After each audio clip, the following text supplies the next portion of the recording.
Welcome to the Slop Farm. Enjoy the video. You start by signing into the exact Google account you'll use, then open Drive in Chrome or install Drive for desktop. Once done, pick a target folder and compress bulky items into A. Zip to reduce transfer overhead. Make sure your connection is stable. If upload speed is under 5 Mbps, consider scheduling for off-peak times. Now select multiple files or drag a folder into Drive. That first action kicks off parallel uploads and saves time. You'll continue by choosing the fastest method for your setup. Drag and drop and multiple browser tabs speed up many small files, while Drive for desktop syncs a local folder continuously.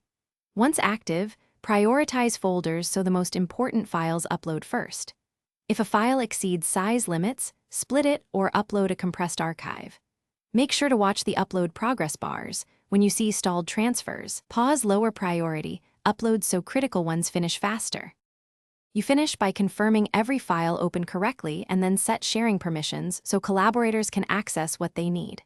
Once uploads complete, use version history for any replacements and organize files into folders. If something goes wrong, for example, an upload stalls, clear your browser cache, relaunch Drive, or restart Drive for desktop. The key troubleshooting tip: if a specific file won't upload, compress it into A.